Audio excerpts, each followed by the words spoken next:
Hello everyone, welcome to GATE Academy plus. This is Ranjan और basic electrical engineering के module number 3 में हम लोग आज बात करने वाले हैं connection of three phase AC के बारे में।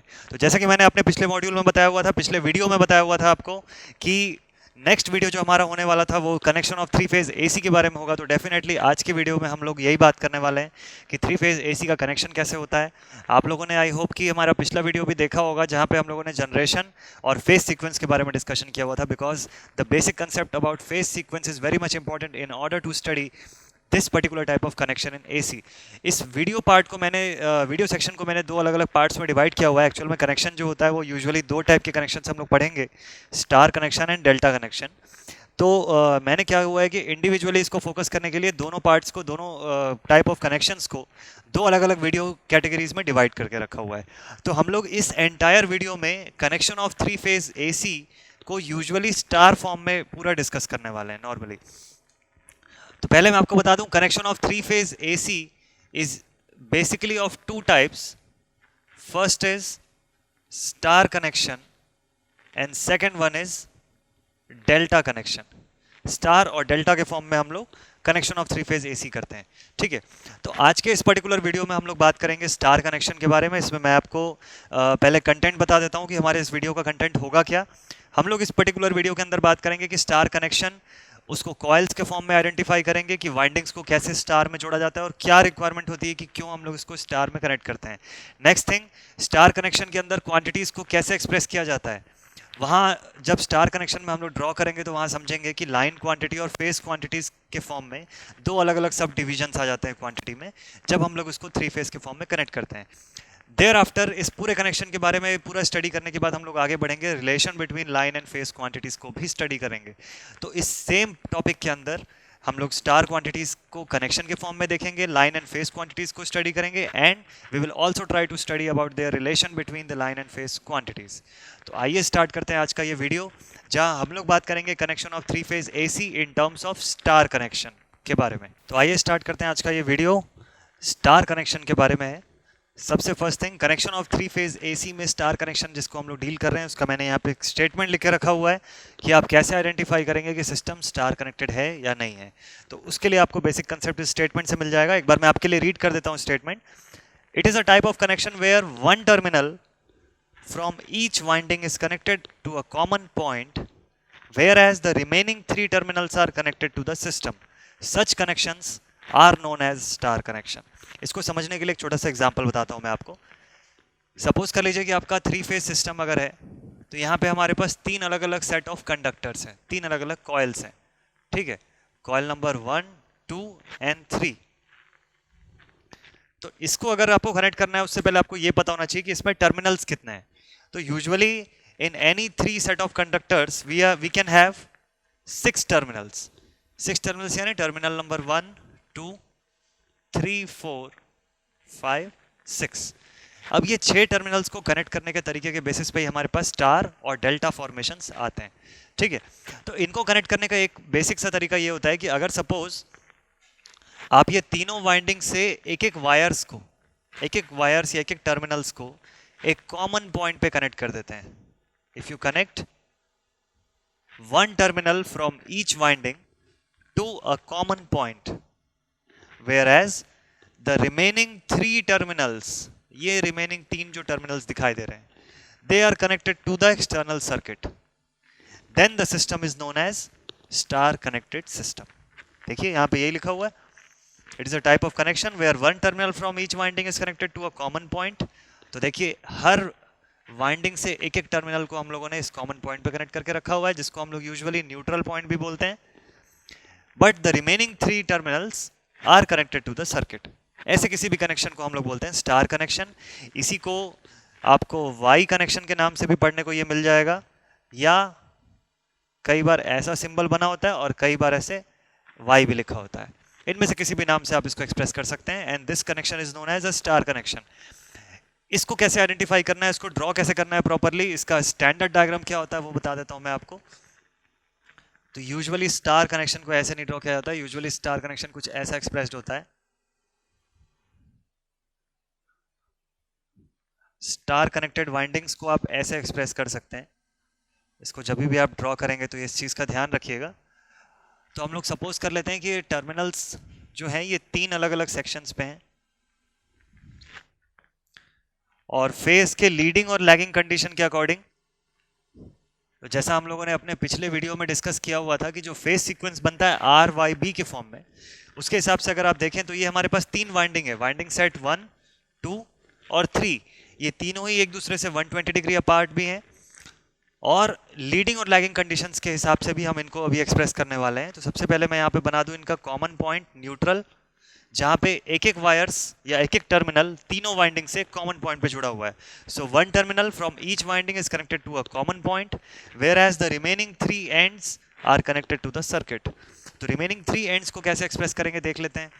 तो सपोज कर लेते हैं थोड़ी देर के लिए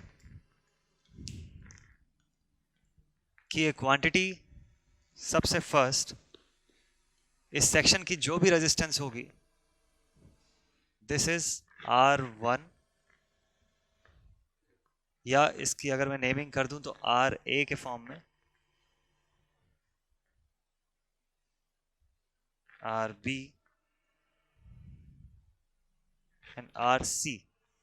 ठीक है, या तो अगर आप इसको बुक के लैंग्वेज में प्रॉपरली समझना चाहें तो इसकी नेमिंग को थोड़ा सा चेंज कर लेते हैं। ये आपके ऊपर, आप इसको RX, RY, RZ ले सकते हैं, R1, R2, R3 ले सकते हैं, या अगर आप बुक के फॉर्म में पढ़ना चाहें तो आपको वैसा भी बता देता हूं मैं एग्जैक्टली।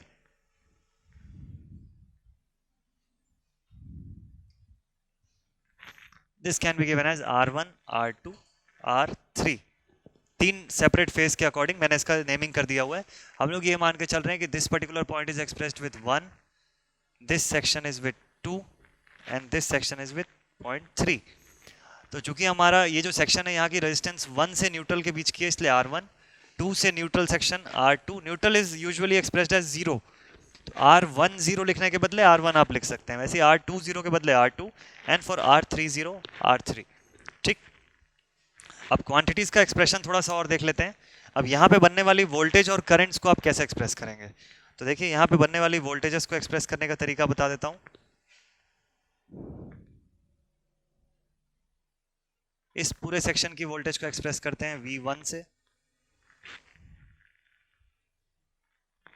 इसको V2 के फॉर्म में एक्सप्रेस कर सकते हैं और इसको V3 के फॉर्म में एक्सप्रेस कर सकते हैं। ठीक है, यहाँ की वोल्टेजेस और करंट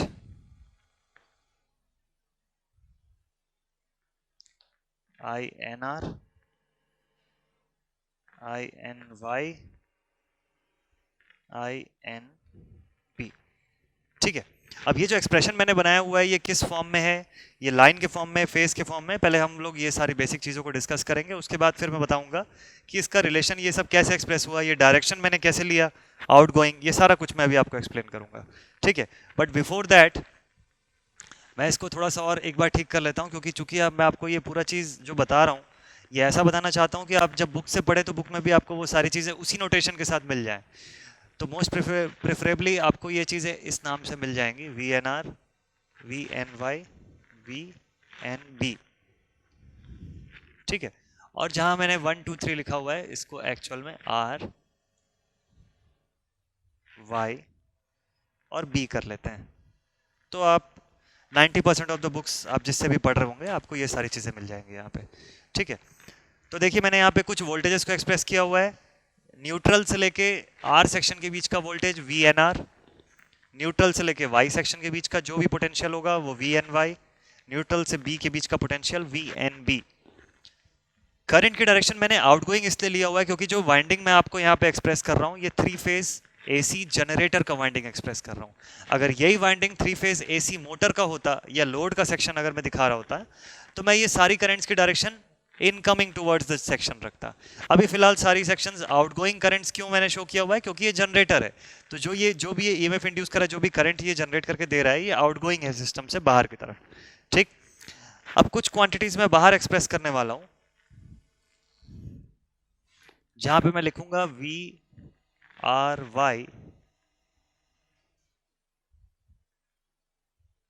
VYB एंड VBR। तीन वोल्टेजेस। आप थोड़ा ध्यान दीजिएगा, कलर मैंने अलग अलग यूज किया हुआ है। ब्लू कलर से कुछ क्वांटिटीज को अलग एक्सप्रेस किया, अब रेड कलर से कुछ अलग क्वांटिटीज को एक्सप्रेस कर रहा हूँ। ग्रेजुअली आगे चल के मैं आपको बताऊंगा कि मैंने क्यों ऐसे कलर में डिफरेंस रखा हुआ है। और कुछ करंट्स को भी मैं यहाँ पे एक्सप्रेस करूंगा, I R, I Y and I B. ठीक, तो इनको ऐसे एक्सप्रेस करने का मैं रीजन बता देता हूं आपको। सबसे फर्स्ट थिंग हम लोग पढ़ रहे हैं अभी थ्री फेज स्टार कनेक्शन, और किस टाइप के सर्किट्स के लिए, तो that is balance type of circuit.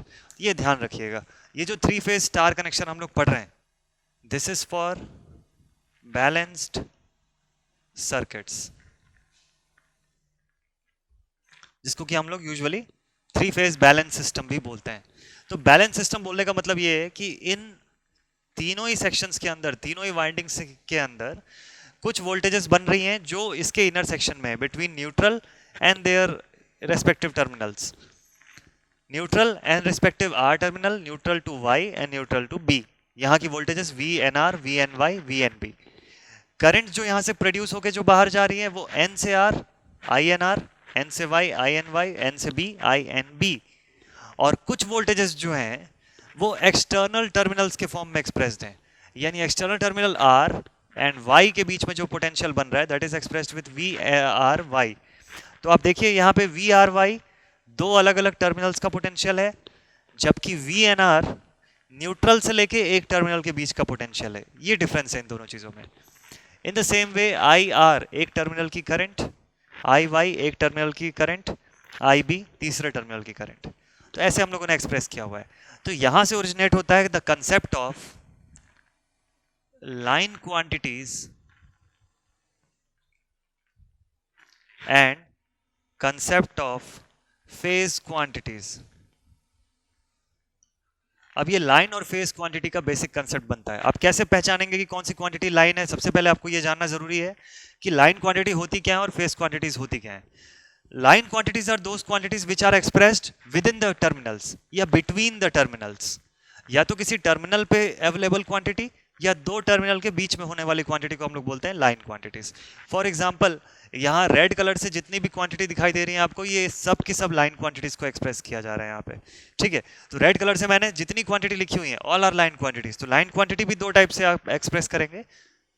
Line quantities में सबसे पहले आप लिख सकते हैं लाइन वोल्टेजेस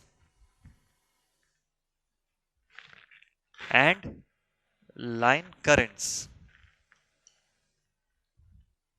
ठीक, लाइन वोल्टेजेस बोलने का मतलब लाइन टू लाइन वोल्टेज, एक लाइन या एक टर्मिनल से लेके दूसरे टर्मिनल के बीच का वोल्टेज या potential is known as line to line voltage या लाइन वोल्टेज, सिंपल।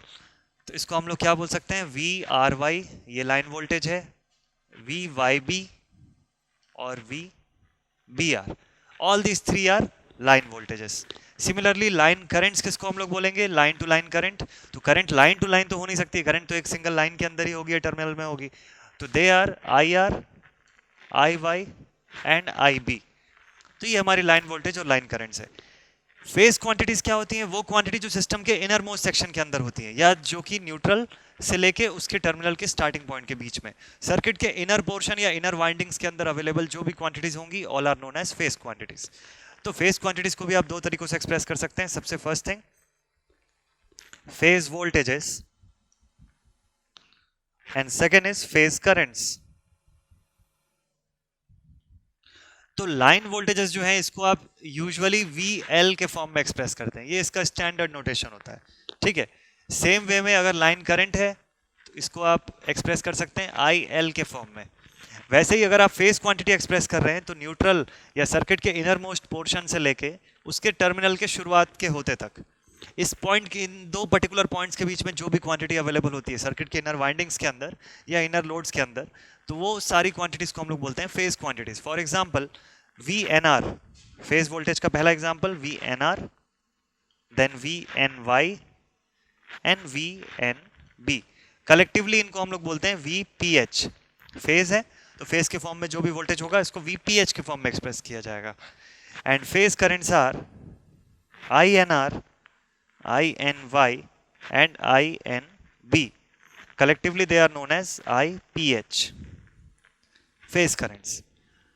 तो ये तो नोटेशंस हो गई लाइन और फेज क्वांटिटीज की।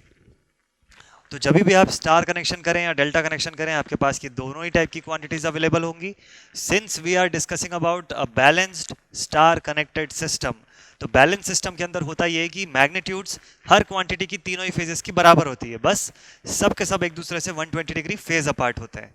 तो उस कंडीशन में ये जितनी भी वैल्यूज यहाँ क्रिएट हो रही हैं, इनके बीच में जो साइन होगा वो कुछ ऐसा दिखेगा, V R Y equals to V Y B equals to V B R, and collectively they can be called as VL. Similarly, IR is equals to IY is equals to IB is equals to line current. सारी line currents एक दूसरे के बराबर होंगी, magnitude wise सारी की सारी line voltages एक दूसरे की इक्वल होंगी। अगर आप फेज क्वांटिटी में आते हैं तो फेज वोल्टेजेस VNR, VNY और VNB ये सब भी एक दूसरे के इक्वल होंगे, और सेम वे में फेज करंट्स INR, INY और INB भी एक दूसरे के इक्वल होंगे। तो ये कंडीशन होती है, और ये अच्छी कंडीशन होती है कि अगर आप बैलेंस सिस्टम पढ़ रहे हैं तो आपको अगर एक फेज की कोई क्वांटिटी पता है तो रिमेनिंग फेजेस में वो क्वांटिटी सेम होगी, एक लाइन की कोई क्वांटिटी पता है तो रिमेनिंग लाइंस में वो क्वांटिटी सेम होने वाली है। सेम फॉर लोड और same for generating systems also, ठीक है। तो अब हमको स्टडी ये करना है कि जैसे हम लोगों ने लिखा लाइन वोल्टेजेस तो सब एक दूसरे के इक्वल हैं, फेज वोल्टेजेस भी सब एक दूसरे के इक्वल हैं, लेकिन लाइन वोल्टेज और फेज वोल्टेज भी क्या एक दूसरे से इक्वल है? इस चीज को हमको स्टडी करना है अभी आगे चल के। सेम वे में जैसे लाइन करंट्स आपने देखा, तीनों लाइन करंट्स एक दूसरे के बराबर, तीनों फेज करंट्स एक दूसरे के इक्वल हैं, तो फिर लाइन करंट और फेज करंट का क्या रिलेशन है? इस चीज को हम लोग स्टडी करेंगे in terms of relation between या relation of phases for star connected system. Star connected system का अभी तो ये हम लोगों ने देखा कि पूरा रिप्रेजेंटेशन कैसा है, अब हम लोग स्टडी करेंगे कि इनकी लाइन क्वांटिटी और फेज क्वांटिटी के बीच में रिलेशन क्या रहता है। तो line voltages two phase voltage relation, line current two phase current relation, अब स्टडी करेंगे नेक्स्ट टॉपिक में इसी वीडियो के अंदर, ठीक है। तो आइए चलिए देखते हैं relation between line and phase quantity for a balance 3 phase star connected system. तो अभी मैं डिराइव करने जा रहा हूं आपके लिए रिलेशन इन सारी लाइन और फेज क्वांटिटीज के टर्म्स में। तो एक बार क्विकली आपको मैं रिवाइज करवा देता हूं कि स्टार कनेक्शन के अंदर ये ब्लैक कलर से मैंने जितना भी कुछ लिखा हुआ है all are representing the phase quantities, red colour से लिखी हुई जितनी भी क्वांटिटीज हैं ऑल आर लाइन क्वांटिटीज। और चूंकि हम लोग पढ़ रहे हैं balanced 3 phase star connected system, तो सारी की सारी फेज क्वांटिटीज यानी कि सारी फेज वोल्टेजेस एक दूसरे के बराबर होंगी, सारी फेज करंट्स एक दूसरे के इक्वल हैं। Similarly all the line quantities यानी सारी लाइन करंट्स एक दूसरे के इक्वल हैं और सारी लाइन वोल्टेजेस एक दूसरे के इक्वल हैं, ठीक है। रिलेशन जो हमको डिराइव करना है वो लाइन टू फेज के बीच में डिराइव करना है।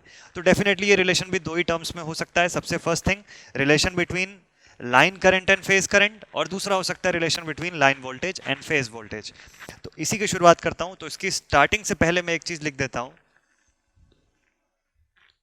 कि for a balanced 3 phase connection, line currents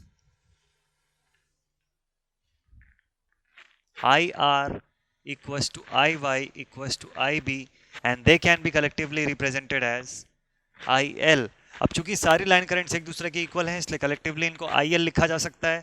similarly line voltages इनको हम लोग लिख सकते हैं जैसे कि VRY, VYB एंड VBR, ये तीनों भी एक दूसरे के इक्वल हैं, तो they can be collectively written as VL। और यही चीज अप्लाई होगी फेज क्वांटिटीज पे भी, तो इसलिए लिखेंगे phase currents can be given as INR equals to INY equals to INB collectively IPH। और यही चीज अगर फेज वोल्टेज के लिए मैं लिखूं तो VNR, VNY और VNB will be equals to VPH। तो ये टर्म्स आप लोग ध्यान रखिएगा कि जैसे लाइन करंट्स है तो IL लाइन के फॉर्म में, लाइन वोल्टेजेस है तो VL, वैसे ही फेज करंट्स और फेज वोल्टेज के लिए IPH और VPH टर्म्स हम लोग यूज कर रहे हैं। सिंस ये सभी एक दूसरे के बिल्कुल इक्वल हैं, इस कारण से हम लोग इनको कलेक्टिवली इनके स्टैंडर्ड फॉर्म में एक्सप्रेस कर सकते हैं, ठीक है। तो अब बैलेंस सिस्टम के लिए अगर मैं कोई भी डेरिवेशन एक पार्ट के लिए करता हूं तो वो बाकी दोनों के ऊपर भी सेम अप्लाई होगा, ठीक। तो सबसे पहले मैं रिलेशन डिराइव करूंगा इस स्टार कनेक्शन के अंदर। First relation will be relation between line and phase currents. अब लाइन और फेज करंट्स के बीच में सबसे पहले हम लोग रिलेशन देखते हैं, ठीक है। तो आइए इसको आइडेंटिफाई करते हैं। सबसे first thing, the line current that we are having on this terminal R is I R, और लाइन करंट के बाद देखिए यहाँ फेज करंट जो है एन से आर के बीच में, it is I N R. आप थोड़ा ध्यान से स्टडी करेंगे तो सीरीज सर्किट का कंसेप्ट आपको दिखाई देगा। आई एन आर एन से आर की तरफ जा रही है, बिना डिवाइड हुए सेम करंट आई आर बन के टर्मिनल में बाहर की तरफ जा रही है। तो नाम भले अलग अलग है, दोनों करंट्स है एक ही चीज। तो हम लोग सीधे सीधे लिख सकते हैं I N R is equal to I R just by observation. In the same way I N Y will be equal to I Y. जो चीज एक लाइन और फेस पे अप्लाई हो रहा है वो बाकी सब पे भी, तीनों पे भी यही अप्लाई होगा। And similarly we can write as I N B is equal to I B. तो आप देख सकते हैं कि अगर इनको कलेक्टिवली देखा जाए तो I N R, I N Y, I N B, देखिए क्या लिखा हुआ है, I N R, I N Y, I N B, तीनों एक दूसरे के इक्वल हैं और इनको आई पी एच बोला जा सकता है। So we can write as I P H is equal to I R, I Y, I B. तीनों करंट एक दूसरे के बराबर हैं, तीनों लाइन करंट्स हैं और कलेक्टिवली इनको आई एल लिखा जा सकता है। So we can write I L. तो अब देखिए इससे रिलेशन क्या मिल गया। अगर स्टार कनेक्टेड सिस्टम है तो relation between line and phase quantity के टर्म्स में अगर आप लाइन और फेज करंट्स को देखें तो both the currents are equal. तो स्टार कनेक्टेड बैलेंस्ड सिस्टम है तो उसमें लाइन करंट और फेज करंट की वैल्यू बिल्कुल मैग्नीट्यूड वाइज एक दूसरे के बराबर होंगे, ठीक है। ये पहला रिलेशन आपका यहीं पे क्लियर हो गया। अब आइए देखते हैं सेकंड रिलेशन जिसको हमको डिराइव करना है। अब देखते हैं कि क्या ये सेम थिंग वोल्टेजेस पे भी अप्लाई होगा। तो सेकंड रिलेशन में डिराइव करेंगे relation between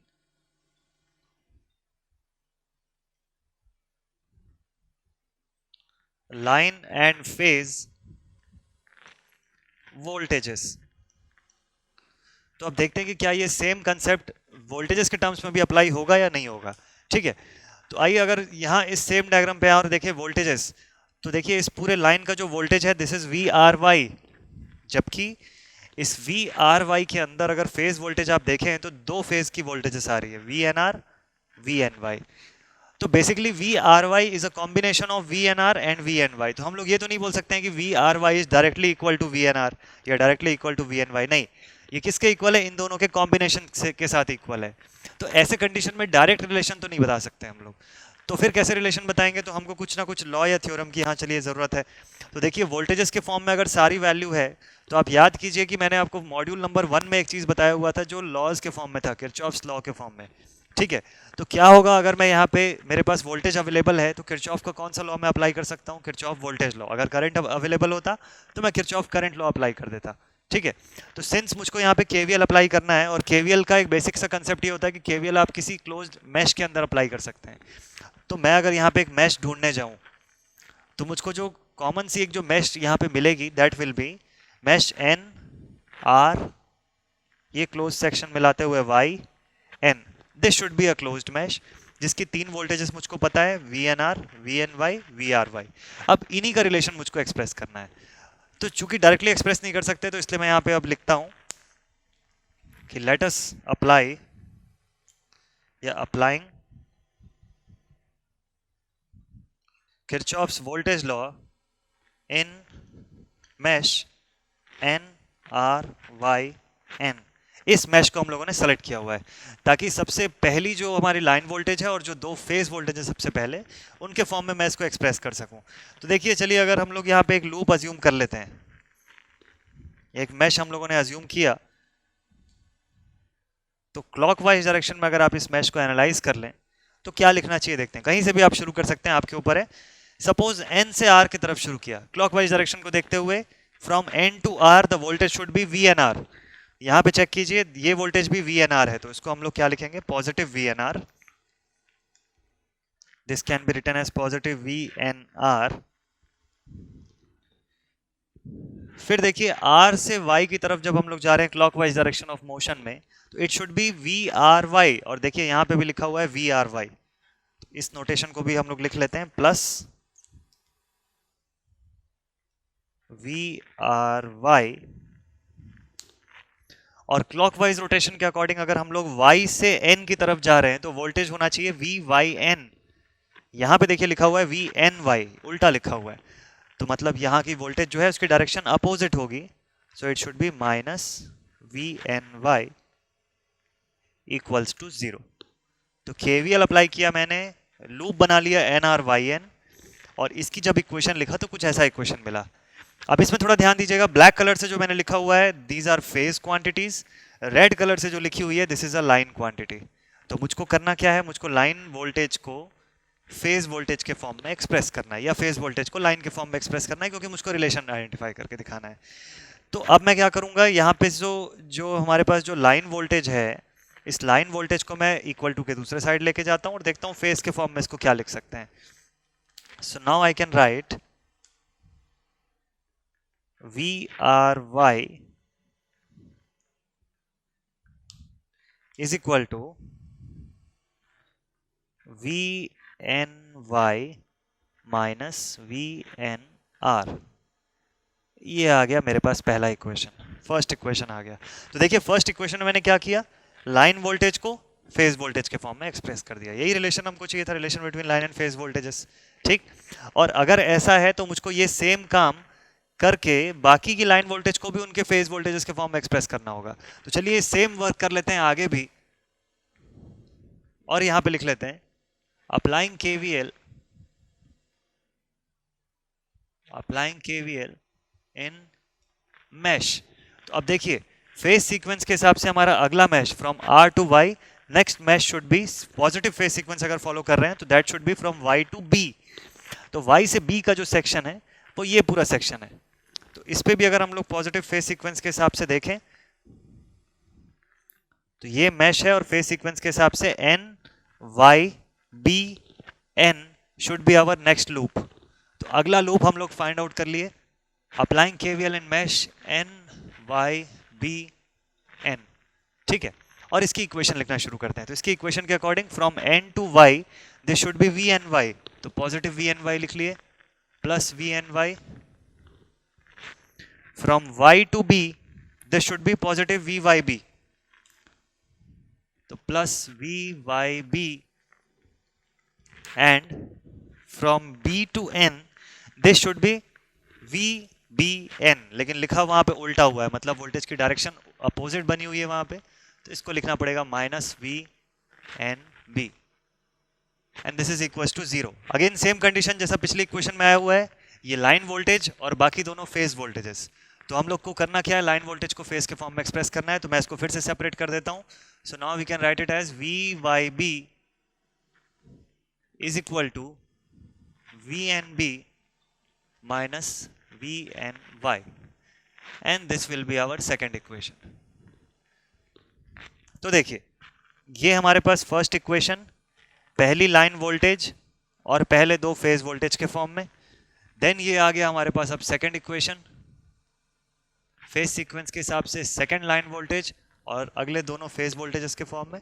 last mash consider कर लेते हैं, तो अप्लाइंग KVL इन मैश, आखिरी मैश भी देख लेते हैं कौन सा होगा।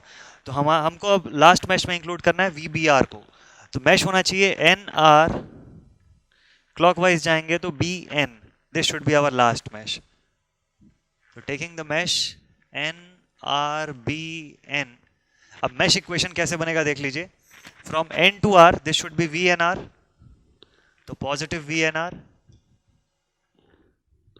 फिर R to B it should be VRB, लेकिन लिखा हुआ है VBR, तो इसको माइनस में लिखना पड़ेगा, उल्टा लिखा हुआ है तो माइनस VBR।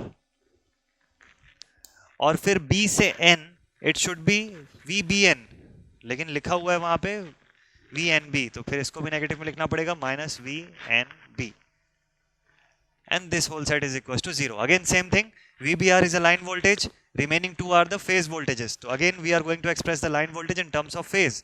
तो अब इसको मैं लिख सकता हूं VBR is equals to VNR.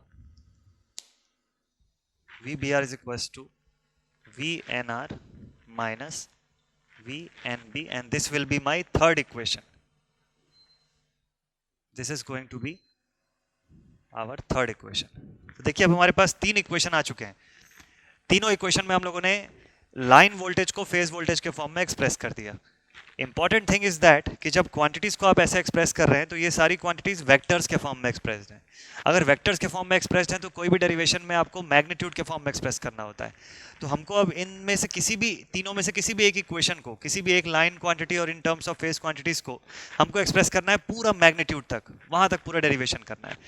तो अभी फिलहाल जो मैंने लिखा हुआ है ये सब के सब पूरी वेक्टर के फॉर्म में क्वांटिटीज हैं. तो आप चाहें तो इनके ऊपर ऐसे वेक्टर का साइन भी अप्लाई कर सकते हैं. ठीक है, क्योंकि आपको भी पता है कि ये सारी क्वांटिटीज एक दूसरे से 120 डिग्री अपार्ट है. अगर 120 डिग्री अपार्ट है तो आप ऐसे उसको डायरेक्टली एडिशन या सब्ट्रैक्शन नहीं लिख सकते हैं. ठीक है, डेफिनेटली आपने वेक्टर का साइन अगर लगाया है तभी आप ऐसा लिख सकते हैं. तो वेक्टर का साइन हम लोगों ने अप्लाई भी कर दिया यहाँ पे. important part is that we need to identify or we need to show their values in terms of magnitudes. कि मैग्नीट्यूड के फॉर्म में एक लाइन वोल्टेज और फेज वोल्टेज का क्या रिलेशन होता है. अभी तो वेक्टर के फॉर्म में हम लोगों ने एक्सप्रेस कर दिया. तो अब मैं क्या करूंगा कि इन तीनों में से किसी भी एक इक्वेशन को पूरा एंड तक सॉल्व करूंगा जिससे कि उसकी मैग्नीट्यूड डिराइव हो सके. ठीक. सो नाउ अगर ये वेक्टर के फॉर्म में एक्सप्रेस्ड है, सो फ्रॉम इक्वेशन नंबर 1, अगर आपको parallelogram law of vector addition का कंसेप्ट अगर क्लियर होगा तो आप इसको बिल्कुल इजीली सॉल्व कर सकते हैं. मैं वी आर वाई को क्या लिख सकता हूं देख लीजिए.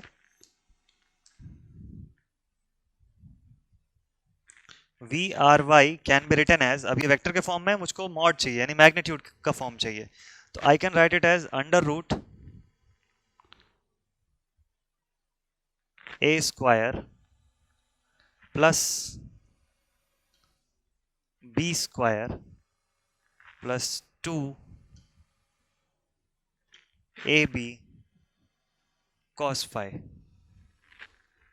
ठीक है, तो वेक्टर का मैंने रूल अप्लाई कर दिया मैग्नीट्यूड के फॉर्म में, इस पूरे को मैंने एक्सप्रेस कर लिया.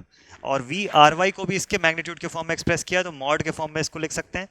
ठीक है, तो अब वी आर वाई है क्या एक्चुअल में, तो देख लेते हैं हम लोग कि वी आर वाई क्या चीज है. देखिए V R Y is a line voltage, जहां पे वी आर वाई के लिए जो भी आप रिलेशन डिराइव करेंगे वही रिलेशन होगा वी वाई बी के लिए भी और वही रिलेशन होगा वी बी आर के लिए भी. और कलेक्टिवली हम लोग इनको बोल सकते हैं लाइन वोल्टेज वी एल. तो क्यों ना इनको इसके स्टैंडर्ड फॉर्म में एक्सप्रेस कर दें. तो मैं वी आर वाई ना लिख के अब मैं चाहूं तो इसको सीधे सीधे वी एल लिख के एक्सप्रेस कर सकता हूं लाइन वोल्टेज, क्योंकि अब मैं इसकी मैग्नीट्यूड को डिराइव करने जा रहा हूं. सेम वे में मैं यहाँ पे वी एन वाई और वी एन आर को क्या लिख सकता हूँ. V N R, V N Y और वी एन बी सब इक्वल हैं और सबको वी पी एच के फॉर्म में एक्सप्रेस कर सकते हैं. तो डायरेक्टली इनको इनके भी स्टैंडर्ड फॉर्म में एक्सप्रेस कर देते हैं. तो under root I can write them as V P H square, फिर सेकेंड वाली क्वांटिटी के लिए मैं फिर से लिखूंगा plus V P H square plus 2 VPH square into cos 60 degree. आप सभी के माइंड में एक क्वेश्चन आएगा कि cos 60 डिग्री कहाँ से आया. तो जब मैं इसका फेजर ड्रॉ करूंगा तब आपको ये चीज़ क्लियर हो जाएगी कि why have taken it, why have taken phi as 60 degree. ठीक है, इसका भी एक्सप्लेनेशन हम लोग देखेंगे. बस आप ये चीज़ याद रखिएगा कि जब मैं यहाँ पे लिखा cos फाई में phi is equal to 60 degree, तो that phi is the phase difference between V N Y and minus V N R. ये वर्ड बिल्कुल आप ध्यान रखिएगा ताकि जब मैं फेजर समझाऊं तो आपको ये क्लियर हो जाएगी. जो मैं फाई बता रहा हूं कि 60 डिग्री का फेज डिफरेंस है तो ये किसके बीच में है, वी एन वाई और वी एन आर के बीच में, माइनस वी एन आर के बीच में 60 डिग्री का फेज डिफरेंस है, इसलिए मैंने यहाँ पे रखा हुआ है फाई. वो आपको फेजर से समझ में आ जाएगा. तो वीपीएच के फॉर्म में रखा. अब कॉस 60 डिग्री, तो इसको एक बार थोड़ा सा एक स्टेप आगे और सॉल्व कर लेते हैं हम लोग. तो this will become V L is equal to under root, ठीक है, तो cos 60 डिग्री 1/2, 2 और 2 यहाँ कैंसिल आउट कर लिया और यहाँ बचा VPH square plus VPH square plus VPH square. So now I can write them as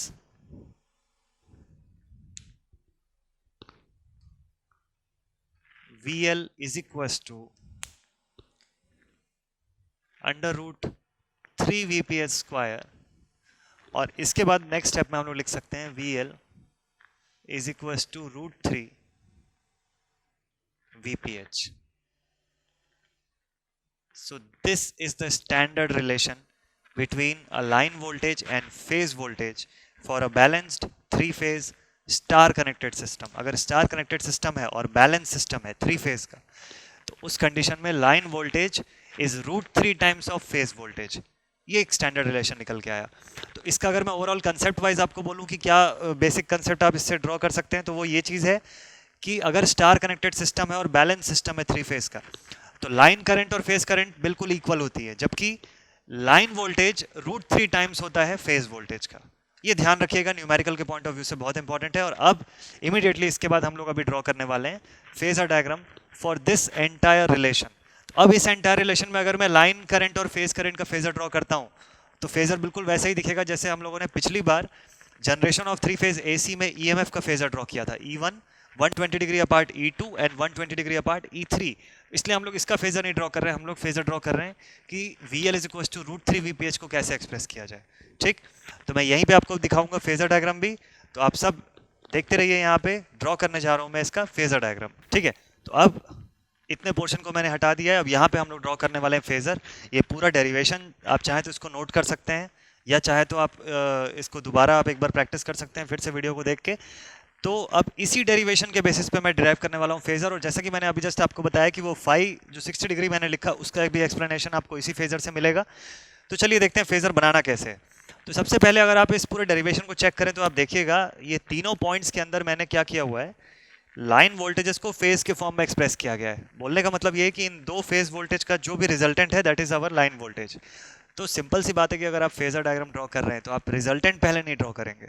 आप क्या करेंगे, पहले कंपोनेंट्स को ड्रॉ करेंगे और बाद में फिर उनका रिजल्टेंट ट्रेस करेंगे, and that resultant will be these line voltages. तो ये बात तो यहीं क्लियर हो जाती है कि लाइन वोल्टेज को पहले ड्रॉ करना नहीं है आपको. आपको किसको ड्रॉ करना है, पहले फेज वोल्टेजेस को ड्रॉ करना है. और फेज वोल्टेज को अगर मैं पॉजिटिव सीक्वेंस के हिसाब से आपको बताऊं, तो बेसिकली जो पॉजिटिव सीक्वेंस है क्वांटिटीज का, वो होता है R Y B. R से Y, फिर Y से B, और B के बाद फिर से R. This is the positive phase sequence. तो अगर फेज सीक्वेंस के हिसाब से आपको फेज वोल्टेजेस को ड्रॉ करना है, तो फेज वोल्टेज भी स्टार कनेक्शन में 3 ही है. कौन कौन सी है, VNR, VNY और VNB. ठीक, तो फेज सीक्वेंस के अकॉर्डिंग सबसे पहले कौन सी वोल्टेज ड्रॉ करनी चाहिए, VNR को ड्रॉ करना चाहिए. उससे 120 डिग्री पीछे VNY और उससे 120 डिग्री पीछे VNB. तो आइए सबसे पहले वहीं से शुरुआत करते हैं. सबसे पहले ड्रॉ करते हैं VNR. ठीक है, इससे 120 डिग्री पीछे VNY और इससे 120 डिग्री पीछे VNB.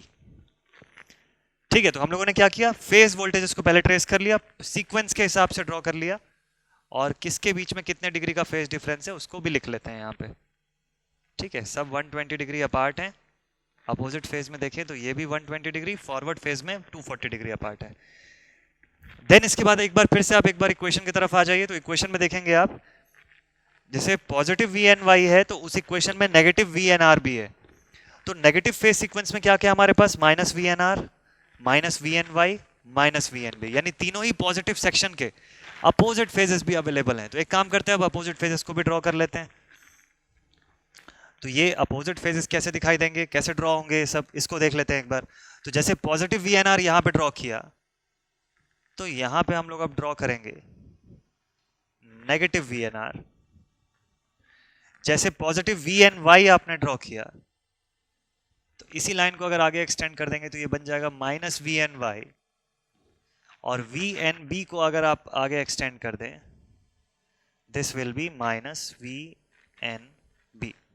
ठीक है, इंपॉर्टेंट थिंग ये हो गया कि अब जैसे ही आपने ऐसा ड्रॉ किया, इसके बाद अब ये जो 120 डिग्री का फेज डिफरेंस था, अब ये फेज डिफरेंस चेंज होके अब ये जो सेक्शन है, एक एक सेक्शन 60 डिग्री के फेज डिफरेंस पे आ गई हैं. इन सब के बीच का डिफरेंस फेजेस में 60 डिग्रीज का आपको मिलेगा. इसको हम लोग यहाँ ऐसे स्टडी कर सकते हैं, ऐसे लिख सकते हैं, ठीक है, डायरेक्शन बना लिया है। तो अब जो मैंने आपको बोला हुआ था कि मैंने phi phase difference angle 60 assume किया है, किसके बीच में, प्लस वी एन वाई और माइनस वी एन आर के बीच में। तो आइए इसको ग्राफ में लोकेट करके देखते हैं। प्लस वी एन वाई और माइनस वी एन आर के बीच में मैंने जो फेज डिफरेंस लिया वो 60 डिग्रीज का लिया। तो ये चीज आप यहाँ से चेक कर सकते हैं कि देखिए इसके बीच में वाकई में 60 डिग्री का ही फेज डिफरेंस है, इसलिए वहाँ cos फाई में मैंने cos 60 डिग्री लिख दिया, ठीक है। तो ये तो एक रीजन हो गया। तो अभी हमको करना क्या है, अभी हमको लाइन वोल्टेज को फेज वोल्टेज के फॉर्म में एक्सप्रेस करना है। तो ये मैंने सारे कंपोनेंट्स ड्रॉ कर दिए, पॉजिटिव के भी और नेगेटिव के भी। अब मुझको उन कंपोनेंट्स को क्या करना है, पैरेललोग्राम लॉ अप्लाई करना है, वेक्टर एडिशन का जो मैंने यहाँ अप्लाई किया हुआ है, और उसी लॉ के बेसिस पे यहाँ पे ग्राफ में ट्रेस करना है इसके रिजल्टेंट्स को। तो देखिए सबसे पहला इक्वेशन 1 को अगर आप रेफर करेंगे तो V R Y, line voltage V R Y is equal to plus V N Y and minus V N R. Plus V N Y positive V N Y and negative V N R का जो resultant है that is V R Y. तो parallelogram law अगर मैं इस पे apply करूं तो इसका रिजल्टेंट मैं कुछ ऐसा ड्रॉ करूंगा, इसके पैरेलल, और यहां से जो मैं लाइन ड्रॉ करूंगा वी एन वाई वाली लाइन के पैरेलल, ठीक है। और जहां पे ये दोनों लाइंस मिलती हैं एट दिस पॉइंट,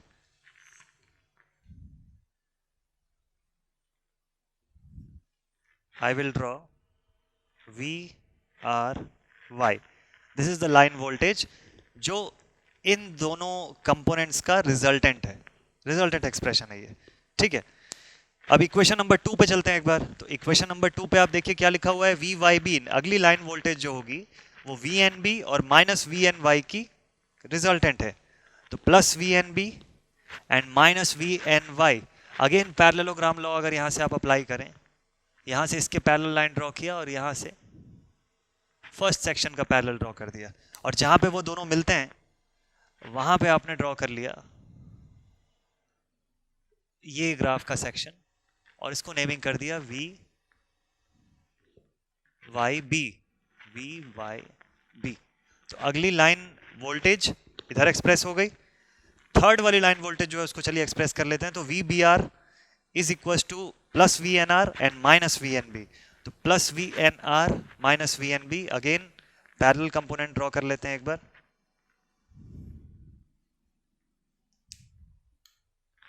और जहां पे ये दोनों सेक्शंस मिलते हैं वहां पे लिख लेते हैं वी बी आर, ये लाइन वोल्टेज। तो ये आपको 3 फेज सिस्टम का एंटायर फेजर डायग्राम मिल जाएगा यहां से, जहां पे हम लोगों ने क्या किया हुआ है, ये सभी लाइन वोल्टेजेस को फेज वोल्टेज के फॉर्म में एक्सप्रेस किया हुआ है। जैसा कि आपने डेरिवेशन में देखा अभी इक्वेशन, उसी इक्वेशन के बेसिस में मैंने ये ग्राफ बनाया हुआ है। तो ये ग्राफ आपको याद नहीं करना है, ये ग्राफ बिल्कुल इजी सा चीज़ है, आप नॉर्मली खुद से बना सकते हैं ये चीज़। बस सीक्वेंस का ध्यान रखिएगा, कंसेप्ट का ध्यान रखिएगा कि जब भी आपको ये रिलेशन का ग्राफ एक्सप्रेस करना है, फेजर एक्सप्रेस करना है, तो फेजर में करना क्या है, आपको कभी भी रिजल्टेंट को तो पहले ड्रॉ करना नहीं होता है। ड्रॉ सबसे पहले क्या करना है, आपको कंपोनेंट्स को ड्रॉ करना है। कंपोनेंट्स में भी कौन कौन से कंपोनेंट्स हैं, फेज के कंपोनेंट्स हैं। तो फेज वोल्टेज 3 है, V N R, V N Y, V N B. तो ये तीनों फेज वोल्टेजेस के फॉर्म में एक्सप्रेस करिए। उसके बाद इनके जो नेगेटिव फेजेस हैं उसको ड्रॉ कर लीजिए एक्सटेंड करके, और उसके बाद जहां भी ये सारी लाइनें मिलती हैं पैरेललोग्राम लॉ अप्लाई कीजिए, और इक्वेशन के अकॉर्डिंग आप लाइन वोल्टेजेस को ट्रेस कर लीजिए फेज वोल्टेज के फॉर्म में, ठीक है।